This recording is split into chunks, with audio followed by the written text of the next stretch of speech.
Meet PitchDB, the ultimate platform for speakers looking to make their mark on podcasts, conferences, and media outlets. PitchDB provides access to over 3 million platforms, ensuring you find the perfect avenue for your message. With AI integrations, your bios and pitches are tailored uniquely to each opportunity, giving you the edge you need. Join now at pitchdb.com. Welcome to Your Brand Amplified, the podcast where we interview marketers, publicists, and brands to learn their stories, what makes them tick, and tips and tricks that make a difference. This is Annika Jackson, and I am so thrilled to have somebody who's coming to us from across the world, Narek Vardanyan, the CEO of prelaunch.com and many other ventures. I'm really excited to dive into this conversation because I have an inkling that what you do is exactly what every business owner needs when they're trying to start out and figure out who their audience is. Is this a product that's viable in the market? So I'm just teasing a little bit out of the conversation, but thank you for being here. Hey, Annika, thanks for having me. Yeah. So let's talk about your background. Right now, you're in Armenia. You also are in the States quite often. You went to school in Texas and in Armenia. So talk about this intersection of different cultures, different countries, how that occurred, and then how that has helped shape your career. Yeah, that's a really great question. So you're right, this intersection of culture really helps because, there are like different nuances in both areas.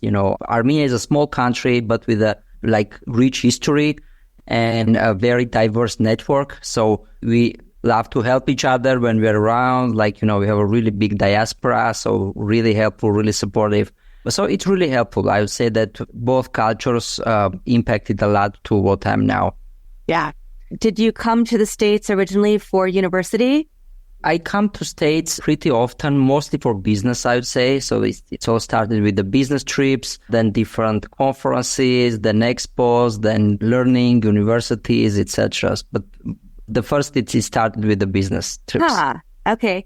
So what was that first business that brought you to the United States? Because you've worked in a few different organizations.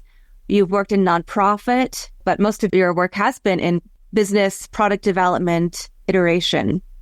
Right. So it was my first company, actually, first real company, I would say. It was a marketing agency, and we were helping creators to start innovative products and launch them in crowdfunding. Wow. So we were helping them to market them, to raise a big amount of money in crowdfunding platforms like Kickstarter, Indiegogo. And then that company grew to become one of the most popular and leading agencies in the world, actually. But how did you get drawn into that field? From failure. So classic. Me and my friend have this idea that we thought that's a groundbreaking idea. And somebody told us you should start this Kickstarter thing. Oh. And you just, post your video and you'll get $1 million just for free. And it worked just like that, like magic. And we're blown away. So we just, recorded the video and we're waiting, starting to see when the $1 million is coming up. And it never came, actually. We raised $15 and failed miserably. But it raised my curiosity on how it basically works, because obviously it was working for some of other folks around there. So I started to dig deeper, started to get other folks into the interviews, ask them hey, what worked for you? What didn't work? And then the information really blown me away. So I decided to write a book about crowdfunding, actually having just one experience, which was a failure. So I wrote a book and put it on Amazon, and it became a bestseller in crowdfunding category. So I started to receive many inquiries on how can I be helpful, and I was opening my list of advices from other successful creators and then trying to pass them to the folks who need them. And it turned out that it's working. So it was working, and then little by little I started to get more involved into their experience myself eventually on how this works, start to consult companies, and then open up an agency. And that's still something that is very mystifying to a lot of people. How do you start a successful crowdfunding campaign? Because, as you said, a lot of people think you build a website, people will come. You put out a project, people will just know how amazing this project is going to be. But they don't know unless you use other techniques, right? And that's kind of what you figured out, the secret sauce Yeah, absolutely. Like we all see what's the surface, the face of these campaigns and the video, but the mystery is that we don't see the homework that these guys have been doing. And they might have been preparing for this for like definitely for a couple of months, for some they've been working on for years even. And you don't see all this preparation. You just see they have a video, they have a cool product. Oh, I can do it too. But you don't see that how deliberately and what kind of efforts they put in all into this. And the secret is in preparation. So that's the short answer. So you need to prepare, you need to get the community, you need to kind of work on some of the assets, you need to basically get your strategy, and then you need to launch it when you think you're ready. So that's the secret. And if you don't know it, you just go and launch it and you most probably fail. Yeah, I've seen that happen. I've seen both of those things happen many times, the failures and then people who had successful campaigns because they built up the community, because they did the right things, they teased it out, they continuously nurtured. And that brings us to what you do today with prelaunch.com. I feel like you've maybe used some of the same techniques in your new company. What caused the shift from, okay, we're going to work with people, inventors, creators with crowdfunding and e-commerce, but now you've opened it up to potentially anybody who has an online product or service? Absolutely. Again, what brought us to there is, again, failure. Failure is a great motivator, actually, and great driver to start something. So as we've been becoming more successful with our marketing agency, we've been launching a lot of products. And at some point, we even helped to launch close to 1,000 products into the markets, right? So we're one of the leading agencies. A lot of companies wanted to work with us. But we noticed that many products have been failing, although we have been putting a lot of great efforts, marketing techniques, resources, etc.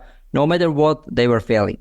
So we started to dig deeper how we could prevent it, because we've been spending a lot of resources, a lot of time, sometimes years even, like working on a single product launch, and then we'd launch it and that would fail, So we thought it's our experience. We don't have much experience, and with time we would have more experience. But then with the experience, we understood that we would never get this kind of experience to be able to literally kind of forecast what will happen. And even big companies, when we dig deeper, we understood that bigger companies, like the biggest names in the Fortune 500, even them, they can't forecast what will happen with their products. So when we dig deeper, we understood that one of the reasons that's coming, maybe one of the main reasons, is that the research methods are really broken. And basically, you would go, especially when you're working with innovation, you would go around and ask people, what do you think about this product? And you won't get a really unbiased answers, right? Especially in the focus groups, in the more conventional research, most of them work like incentivizing people to tell their opinions about your innovation. And everybody tends to tell you great things. Nobody is really telling you that what you're doing, nobody really needs that, or we won't pay it for you. So this, they give positive signals, you go and start spending all your energy, all your efforts into this, and eventually you go and fail. So we understood that the main thing that's really correlated to the purchase intent of people is this even small amount of deposits that they would put at an early stage of your concept, right? So we started to experiment with it. Like we said, hey, if you like this concept, just put down $1 and we'll give you a great discount if this product is ever produced.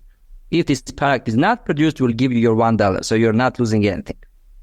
So we started with an experiment, and we saw that there was a real correlation between people putting down even $1 and then ending up paying the full price, because even with this $1 gives a great signal on people's real intentions, right? So it helped us to grow the agency. It helped us launch many $1 million products into the markets. And then we understood that literally everybody needs this. And it's not even about startups, mid-sized companies, even the biggest companies that we're working with. They all need a really reliable methods that would be based on people's actual behaviors. And so we put a science behind it, and here we are. The company is fairly new, a couple of years old, right? What have been some of the challenges that you've faced building a new company during this time? We're still facing, it's super challenging, like a lot more challenging than everybody thinks. And one of the main challenges when you're trying to disrupt basically a tradition a conventional way that has been there for hundreds of years, not even just a couple of years, but hundreds of years. So what we're trying to do, we're trying to bring up totally new culture into research, right? Totally new model. And that's 10 times even harder than starting something that people already believe that should exist. But there are like a lot of positive signs because we're confident that this is working and we're confident that the world needs this, because it's so much logical for us that when you have a great idea, you should at first see whether people should pay for this and then pour all your resources, money, energy, time into it, build it, and then go and launch it into the market. So we think that this is the future, and eventually everybody will pre-launch their products, see if they're working, and then launch it into the markets. It makes so much sense for us. It does make a lot of sense, especially when you think about, is somebody else coming up with the same idea at the same time? What makes my product slightly different than somebody else's product? And testing out the different messages about your product with the potential different audiences. It's something people can spend a lot of money on, thinking about the demographic, the psychographic research. Once you have your brand, right, putting together the profiles, figuring out like the competitive research. So by pre-launching, you validate, but how do you find the people to pre-validate? Do you have to then go out and do a lot of ad buys towards the target markets for those products? Or how do people come and find you and find the products and services they may be interested in? Yeah, that's a great question. So mostly it's through advertising. So brands advertise in Facebook and Google to the markets that they really need to launch those products into. And with the advertising, you can bring very laser targeted traffic to your page. And basically what pre-launch does, it takes the data, analyzes it, compares it with its own benchmarks, and basically tells you how well you're doing, right? Because we have this dynamic smart benchmarking system, which kind of shows you where you are at your category. Like, are you in the upper percentile? You're in the lower percentile? How much should be your pricing? How much should be your category? So we provide a lot of intelligence, a lot of information to guide you so you understand, compare with a similar type of products. Is it going good? What you should change? The concept is doing good, but people don't pay the price. So you need to tweak it a little bit, change it a little bit, and then look at the data. So yeah, this is how it goes. And the traffic comes mostly through advertising. We have a very vibrant community as well who comes and checks the new products, new innovations, etc. But especially if you're trying to launch in a specific market, you should bring those people and see whether they're buying or not. Yeah. And in the 2 years since you've existed, have any of the products that have gone through pre-launch launched at this point? Absolutely. Yeah, many of them. That's the most satisfying part, to be honest, because that's where the circle kind of closes. And when people are getting their products, this is the most satisfying part of us that we've been part of this journey. Would you like to share a couple of the case studies with us? One of my favorite case studies was this. It's a cat fontaine. So it's a simple product designed for cats and dogs with a very unique design. And initially they had the price, which was around like $30 or something. So we did the pre-launch and we convinced them to increase the price. Typically it goes the opposite. Like, everybody says, you should decrease the price. The data was showing that they need to increase the price. So we convinced them, they increased the price, launched into the market. It did $1 million of sales in the first couple of months. So it was super successful. And then basically the company got another 50% more margin than otherwise that would be gone, right? Another case was that we are having many products that when you look at it, you should be very surprised that people are going to buy this. And then we learned that we shouldn't be surprised on anything. So any idea can really become a hit. So there were many ideas which I was like, 100% almost sure that they weren't going to go anywhere. But it turned out that they're like super successful. We recently helped Harley Davidson's senior engineer, Eric Buell, launch his electric motorcycle on the platform. It was like, again, very interesting case. So we helped them fine-tune the product and understand who their real customers are. We're having many cases where a big company, one of the biggest brands like that everybody knows, they did a research and they find out that people like a smaller version. Let's say they have 2 versions. And they do the research and they find out that people like the smaller version. Then they do the pre-launch and they see that people buy the bigger version. And there's a clear distinction between people who like things and people who buy things, right? Wow. So when you show two products to people and ask them which one you like more, a lot of the answers might be missed because they just like it. It fits better in their interiors, etc. But will they buy it? Not really, because when you're buying, you're starting to take into account much more, conditions, functionality, features, etc., etc. And you buy only what makes sense for you. So the bigger versions might, have more capacity, etc. So typically denies on all their conventional findings that they're trying to find with their typical research. Wow. Yeah, that's a game changer. Absolutely. Now, when somebody goes to your website, I see that you can explore products. You have an idea validation button, the different research blog, you can book a demo. I guess the question I have is, can anybody go on and do a little bit of testing and get a little bit of the research for their company if they're not sure if they can afford to pay for the software and the services that you provide? Or do you work with founders in a variety of ways if you believe in their product? No, absolutely. The platform is free to start, by the way, so they can definitely start, see how it's going, and then only convert to some paying plans. We have this idea validation, which help to understand, to get feedback for your ideas, even at an earlier phases, right? It's totally free for now. You can try it out. Wow. So I'm sure you have a lot of great ideas. So you just describe your idea, and with the AI, we create the product, the page, and then you could get feedback from some of the panels that we have. And then if you see that, the feedback is good, then you move on with the product creation, you put the price on it, and you see if people are actually buying this, then you move into the production. That's the whole logic. And then we have some other tools to help you understand, what people think about your competitors, who are your customers, why they are buying your products, why they are not buying your products. So a lot of deep level information that you could get, which otherwise you would only know if your product would be actually in the market. But that's very expensive. So yeah. And is the majority of the work, or is all of it physical products, things that people can feel? We started with the physical products. So it was totally and only physical products. But recently we started to experiment with the digital products. And we already have a couple of success cases, especially with some of the big brands. They have these physical products which have their digital components. So that's another great way of testing, like the screens in the oven or the screen, even in the cars. Like we're working with one of the biggest car brands now. So you could basically, whatever you could build and put a price on it, you could test it out. And what continues to excite you to innovate in these fields?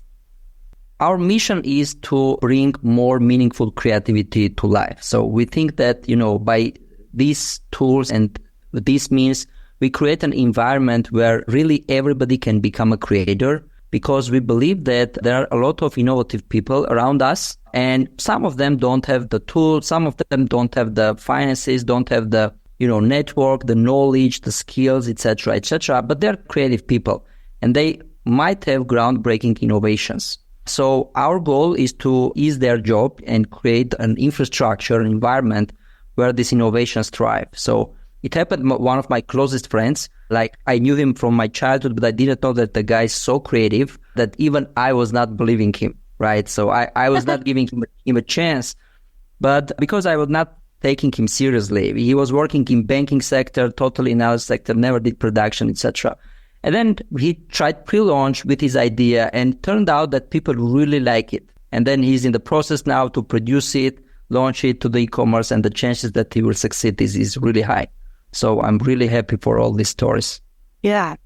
Well, and I imagine with your experience as well, you can take people not only through the pre-launch, but then you can help them. Then do you also work with them on the other side to launch their product, to market? Or are you saying we're not in that business anymore, but we have these partners that you could work with? It's separate companies. It's more of a kind of partners, let's say. I'm a passive shareholder in the marketing company as well, not that actively involved there. But yeah, if there's a need, 100%. The team is great. They can help you launch it into the market. If you want to launch it into Amazon, e-commerce, or crowdfunding, the marketing agency TCF has one of the biggest experiences in the world. Very nice. I do see your vision for how this is the future, because I feel like in marketing and branding and public relations, we spend so much time asking our clients to go back and really look at their idea and make sure it's validated, right? Before we create campaigns, before we spend the money, everything you're saying. And to now know that there are products out there, there software that you can use to help cut out some of the work. Because I think that's one of the hardest parts of starting a business or being an entrepreneur, particularly if you're bootstrapped and you have the concept, right? But you don't necessarily have the time to go look at all of the different websites you could look at to find information about trends or competitors.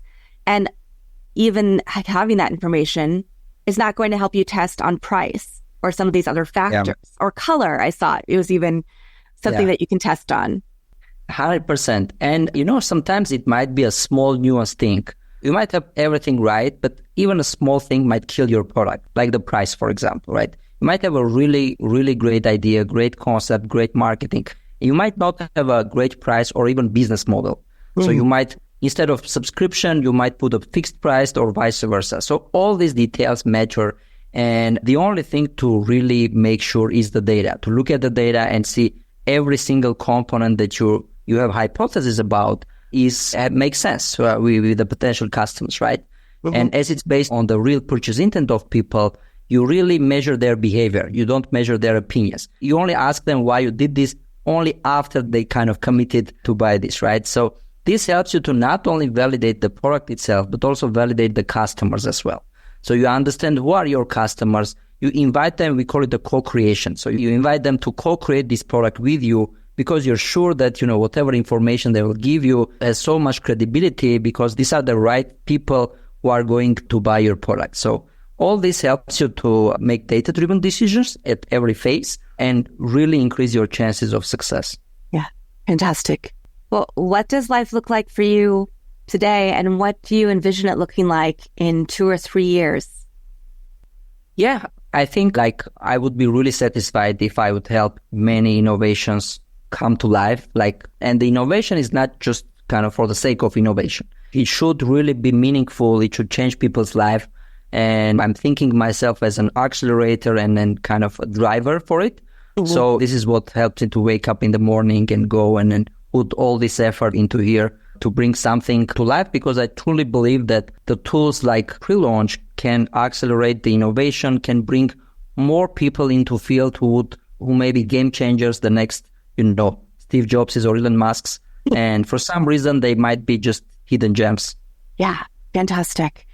How are you getting word out to potential partners? I just think about the community of students at USC that I have the pleasure of teaching, and they're all creating their own digital projects, right, as their capstone for their masters. And none of them would know about this unless I was having you on the podcast. So how do we get the word out further about what you're doing? Like this, podcast, yeah. We're just doing it. Different ways. So we're participating in different expos, conferences, trying to be active in social media, trying to, share a lot of projects that are on the platform. It's still new. The overall concept is very new. So we hope that in the upcoming years, this will become a norm. Yeah, fantastic. Well, I would love to stay in touch and keep seeing what you build next and how you build this, and even pass this on to so many people that I know to test their ideas on. But I wanted to ask, when somebody's thinking of an idea, what is the first thing that they should do before they go to prelaunch.com or, before they do anything else? What are some of the first few things that they need to do as they're ideating? I think the first thing is not hiding it, not keeping it to themselves, right? There's this conventional thinking that you don't have to tell your idea to anybody because they might steal it. So I think that's wrong. Even if somebody could steal it, they won't gonna produce it exactly in a way that you would end up producing it, right? So you should tell it to as many people as possible, literally. Tell it in the podcast, get feedbacks, tell it to the students, literally everybody whom you can to, and every feedback, good or bad, they're teaching you something. So this is pretty much the best advice that I could give at the very first stage. And then you need to start using the different types of tools which make it convenient and easy for you to get the feedback, analyze it, basically understand whether what you're trying to solve, is this really a big of a problem that you're thinking of, or you might be biased because, this is only you who might experiencing this, or, is this a painkiller or is it a vitamin type of dilemma? So you need to understand. And then based on the feedback that you'll get, you'll have enough data to understand, are you going all in into this or not? That's fantastic. Share with the world. Don't be afraid to share your idea. I love that you said nobody will do it exactly the way you would do it, right? So even if somebody has a similar idea, you may have slightly different audiences with slightly different price points. It's okay because you need 100%. to get that input. Yeah. And I think that many business owners do. They want it to be perfect before they get it out. They don't get their just minimum product out there. And that is what, Narek, you're giving everybody the ability to do. So before we sign off for today, I'd like to know, obviously people go to prelaunch.com to get more information, to test things out for themselves, to schedule time if they want a demo or to get more information. But do you have a favorite quote or mantra that you'd like to leave us with? Some words that inspire you to continue doing what you do every day? Yeah, I really like this quote that I heard from Warren Buffett, actually, which was, I might not recall it exactly, but it was something that like energy and commitment conquer all things. So if you put out enough energy and you don't give up, eventually you win. So it's only a matter of time. This is what you need to remember in the business, especially if you're doing something new. Oh, so true. So true. Where your energy goes, right? Where your attention and energy flow and you commit the time. I see that in my own business, in my own life, is then things start coming to you much more easily and you start seeing which way to go. So I love that you shared that with us today. Any other final words, Narek, that you'd like to leave us with? There are like a lot of great ideas that coming up to us literally every day, us, our friends, and we don't need to hide them. Some of them might be really good ideas. Most of our ideas are bad, and that's okay. You don't need to give up when you see something is not working. That's okay. Even the biggest companies, like the 90% of what they're doing is failing. So you don't need to give up from failing. You need to continue, and you need to use the tools that, help you become more successful, like more productive, more effective. And yeah, you might bring the next biggest products that might change a lot of people's lives. So fantastic.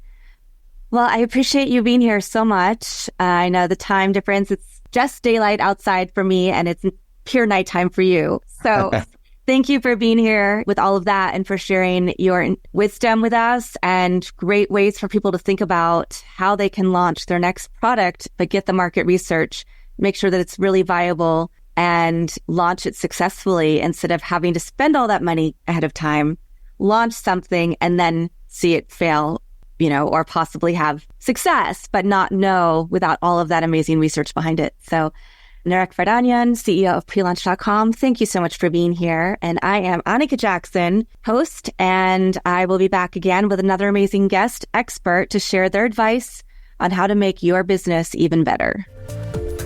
Want more? Check out amplifywithannika.com or follow me on socials at amplifywithannika.